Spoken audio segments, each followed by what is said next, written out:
গাছ লাগান পরিবেশ বাঁচান এই স্লোগানের সামনে রাখি কুলসি থানা যুবদলের আয়োজনে বৃক্ষরোপণ কর্মসূচি 2025 অনুষ্ঠিত। মে 16 তারিখ শুক্রবার নগরীর টাইগার পাস উত্তর আমবাগান আদর্শ কলোনি সমাজ কল্যাণ পরিষদের উদ্যোগে শতাধিক গাছের চারা রোপণ করা হয়।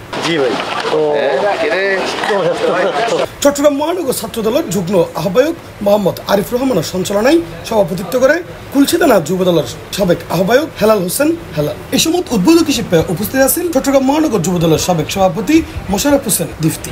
আজ সামাজিকভাবে আর বনায়ন গরিবেল নাই বৃক্ষরোপণ গরিবেল নাই কর্মসূচি হাতে লই আজ আর এই কর্মসূচি কুলসি থানার যুবদলের উদ্যোগে তারা গ্রহণ করছে তারা ধন্যবাদ জানাই। এবার এই কুলসিত্তন শুরু হয়ে আগামী 2 মাস ইনশাল্লাহ শহরের 41 ওয়ার্ডে আরা বৃক্ষরোপণ করছুম। এর মাধ্যমে সামাজিকভাবে আর যে প্রাকৃতিক বিপর্যয় চলের এই প্রাকৃতিক বিপর্যয় আরা দেশরে উদ্ধার করছুম। দেশের মাঞ্চল্লাই আরা এই যে প্রচন্ড গরম পড়ের এই নেকান প্রাকৃতিক বিপর্যয় এই বিপর্যয় আর সমাজের রক্ষা করছুম।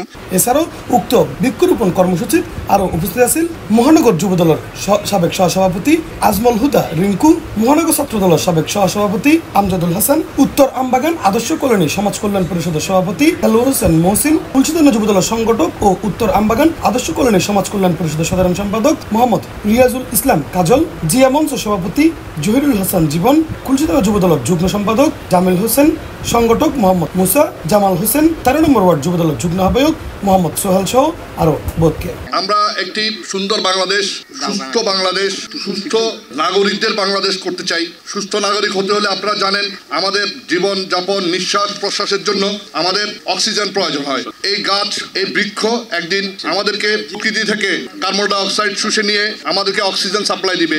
এই বৃক্ষরোপণ দিয়ে আমাদের যে বাংলাদেশ নতুন বাংলাদেশ সেই নতুন বাংলাদেশে আমরা চাচ্ছি যে সৌন্দর্য অর্জন হবে বাংলাদেশে সুচিকিৎসা ব্যবস্থা হবে বাংলাদেশে সবসময় যেন বাংলাদেশের মানুষ কোনো অগণতান্ত্রিক কোনো প্রক্রিয়ায় যেন না পড়ে।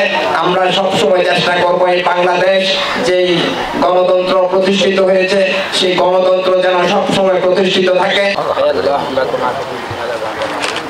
C+ চট্টগ্রাম।